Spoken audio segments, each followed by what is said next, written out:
নমস্কাৰ, মই চিকিৎসক পৰাগ হাজৰিকা। আজি আপোনালোকৰ মাজলৈ এটা ইণ্টাৰেষ্টিং ফেক্ট লৈ আহিছোঁ। মোৰ হাতত কি আছে চাওক, স্থানীয় খেজুৰ। আমি সদায় বটলৰ পেকেটিং খেজুৰ খাওঁ, আৰবৰ পৰা অহা বিভিন্ন ধৰণৰ পেকেট আহে, আমি খেজুৰটো খাওঁ। কিন্তু আমি স্থানীয় খেজুৰটো গছৰ পৰা পাৰি খাবলৈ এলাহ লাগে। বিভিন্ন ধৰণে গছটো এভেইলেবল আছে, নথকা নহয়। গতিকে আমি যিমান পাৰোঁ যদি আমি স্থানীয় খেজুৰটো খাওঁ। কথা এষাৰ আছে যে মাষ্ট টেক ছিজনেল ফ্ৰুইটছ, আমি বতৰৰ ফলটো বতৰত খাব লাগে। কিন্তু বাকী ফল মূল আমি যিবিলাক বজাৰত পাওঁ, ধৰক এতিয়া যিসমূহ গাঁও অঞ্চলত পাওঁ, আম, কঁঠাল, জাম বা মধুৰিআম, সেইখিনি ঠিকে আছে। বা কিছুমান আমি ধৰক এতিয়া কল খাওঁ বজাৰৰ, আপেল খাওঁ, বিশেষকৈ যিবিলাক খেজুৰ বাহিৰৰ পৰা অনা খাওঁ। গতিকে সেইসকলকে আমি এনেকুৱা কিছুমান বস্তু খাব পাৰিলে ভাল। আৰু এটা ইণ্টাৰেষ্টিং কাহিনী কি হয় মই কওঁ শুনক। এইটো হৈ গ'ল প্ৰতিকূল পৰিৱেশত হ'ব পৰা। এনেকৈ আপুনি ৰাজস্থানত চাওক, থৰ মৰুভূমিটো গছবিলাক কেনেধৰণে জি থাকে। যিবিলাক গছ প্ৰতিকূল পৰিৱেশত, অতি কঠোৰ পৰিৱেশত জীৱিত হৈ আমাক কিবা এটা ফল দিয়ে, সেইসকল গছৰ পৰা হোৱা ফলৰ বৃক্ষ, যিবিলাক ওখ গছ, আমাৰ জটিল ৰোগৰ লগত আমাক মানে চলি যাবৰ কাৰণে সুবিধা কৰি দিয়ে। জটিল ৰোগৰ পৰা আমাক বচাই ৰাখিব পাৰে। এণ্টি কেঞ্চাৰ, সাংঘাতিক ধৰণে এই কৰ্কট ৰোগ প্ৰতিষেধক। ইয়াতে কিছুমান ফ্লেভনয়েডছ আছে, কেৰটিনয়েডছ আছে, কিছুমান ফেনলেনিক এচিড আছে। সেই ফেনলেনিক এচিডে কি কৰে, এটা হাইলি এণ্টি অক্সিডেণ্ট, যিটোৱে আমাৰ ফ্ৰী ৰেডিকেলবিলাক ধ্বংস কৰিব পাৰে। যেনেকৈ আমাৰ এই যদি মুঠি দুটা চেল হয়, কোষ হয়, তাৰ মাজৰ যিবিলাক গেপ আছে, আমাৰ চেলৰ মাজৰ গেপিংবিলাকত কিছুমান মানে আপোনাৰ ফ্ৰী ৰেডিকেলছ থাকে, যিটোৱে চেলটোক হাৰ্ম কৰে।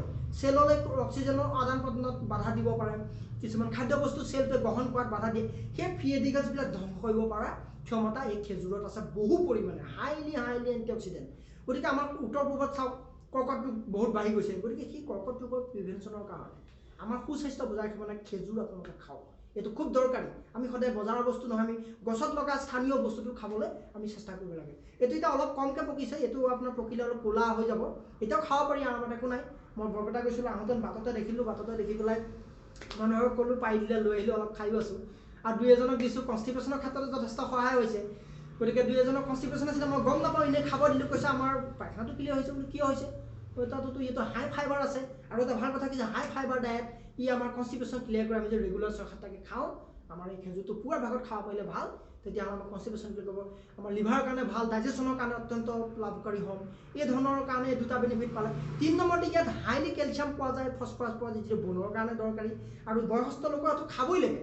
কিয় খাব লাগে চাওক, আমাৰ জইণ্ট স্পেচবিলাক কমি যায়, অষ্টিঅপৰচিছ হৈ যায়, কিছুমান স্পাইনেল এনকাইলজিং স্পন্ডিলাইটিছ, শ্লিপ ডিছ আহি যায়, বাউসী বেমাৰ, ফ্ৰজেন চলজাৰ হৈ যায়, কিছুমান আপোনাৰ এনেকুৱা ধৰণৰ যথেষ্ট পৰিমাণৰ ব'নৰ ডিজিজবিলাক আহি যায়, নিউৰোমাস্কুলাৰ ডিছঅৰ্ডাৰ আহি যায়, পেইন আহি যায়, কিছুমান ধৰণৰ আমাৰ স্প্ৰেইন আহি যায়। গতিকে সেইসমূহ আমাৰ লগতে নাৰ্ভৰ ৰোগবিলাক, গতিকে সেই নাৰ্ভৰ ৰোগ আৰু ইয়াৰ ব'নৰ যিবিলাক ৰোগ আঁতৰাবৰ কাৰণে খেজুৰে যথেষ্ট সহায় কৰে। আমাৰ বিভিন্ন ধৰণৰ এক্সৰে ৰিপৰ্টত এনেকুৱা ধৰণৰ ৰিপৰ্ট আহে, কৈছে আপোনাৰ এইটো আঁঠুটো কাটিব লাগিব বা এইটো জইণ্টৰ মাজত ইনজেকশ্যন ল'ব লাগিব, এনেকুৱা কোনো দৰকাৰ নাই, প্ৰয়োজন নহয়।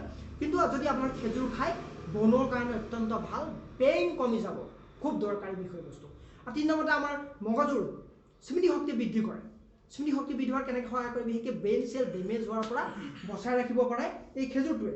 এইটো আমাৰ কি কৰে, আমি যদি ডেইলি 6-7টাকৈ খাব পাৰোঁ খেজুৰটো, আমাৰ ব্ৰেইন চেলত কি হয়, এটা প্ৰটিনে বাধা দিয়ে। আমাৰ যিবিলাক ব্ৰেইনৰ কোষ, নিউৰন চেল আছে, তাতে এটা কি হয়, এটা প্ৰটিন আছে, ধৰি লওক এমাইলয়েড বিটা প্ৰটিন। সেইটোৱে আমাৰ ব্ৰেইন চেলবিলাকৰ মাজত কমিউনিকেশ্যনত এটা গেপ কৰিব পাৰে।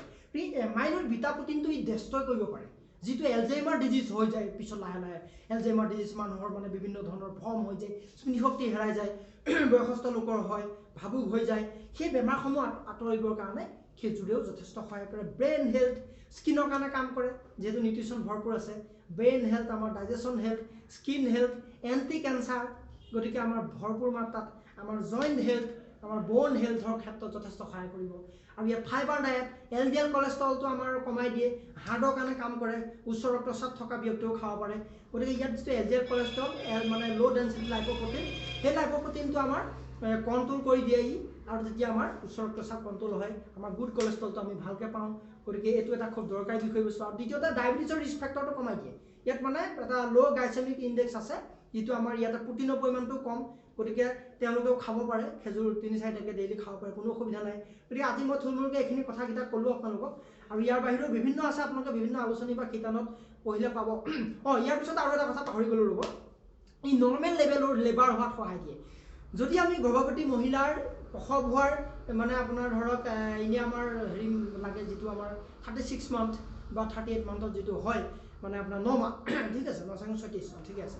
গতিকে তাৰ যদি আমি 1.5 মাহমান আগৰ পৰা আমি খাব দিব পাৰোঁ মহিলাসকলক, তেতিয়া কি হয়, এই খেজুৰটোৱে আমাৰ অক্সিটচিন যিটো হৰমন আছে আমাৰ নৰ্মেল লেবাৰ হোৱাত সহায় কৰে আৰু এটা মানে এইটো এটা মানে টেনিন নামৰ এটা হেৰি হয় যিটোৱে আমাৰ কণ্ট্ৰেকশ্যন হোৱাত সহায় কৰে তেনেকুৱা ধৰণৰ ৰাসায়নিক যৌগসমূহৰ লগত বাইণ্ডিং হৈ খেজুৰে সহায় কৰে নৰ্মেল লেবাৰ হোৱাত এনেকুৱা এটা আৰ্টিকুলত মই পঢ়িবলৈ পাইছিলোঁ এইটো বাহিৰৰ হয় আৰ্টিকুলটো তেওঁলোকে মানে এপ্লাই কৰিছিলে গৰ্ভৱতী মহিলাৰ ক্ষেত্ৰত কি পালে যে বহুত মহিলাৰ ক্ষেত্ৰত এপ্লাই কৰিছিলে আৰু বহুতখিনি ক্ষেত্ৰত খেজুৰ খুওৱা নাছিলে গৰ্ভৱতী মানে প্ৰসৱ হোৱাৰ আগে আগে তেতিয়া কি হৈ গ'ল দেখা যায় প্ৰায় 20 পৰা 40% মহিলাৰে কি হৈছিলে আপোনাৰ নৰ্মেল লেবাৰ নৰ্মেল কণ্ট্ৰেকশ্যনৰ হৈছিলে সাধাৰণভাৱে লেবাৰ হৈ গৈছিলে বাকী নোখোৱাসকলকে খোৱাসকলৰ গুড বেনিফিট পাইছিলে আৰু পেইনটো কমি গৈছিলে লেবাৰৰ যিটো ট্ৰাবুলটো কমি গৈছিলে গতিকে খেজুৰে সাংঘাতিক ধৰণে সহায় কৰে গৰ্ভৱতী মহিলাইও খাব পাৰে আৰু খাব নোৱাৰে কেতিয়া যদি খুব চিভিয়াৰ কিডনি ডিজিজ আহি যায় যিহেতু ইয়াত পটাছিয়াম আছে যাৰ মানে ধৰক ডায়ালিচিছ কৰি আছে তেওঁলোকে চিকিৎসকৰ পৰামৰ্শ ল'ব ঘপককৈ খাই দিব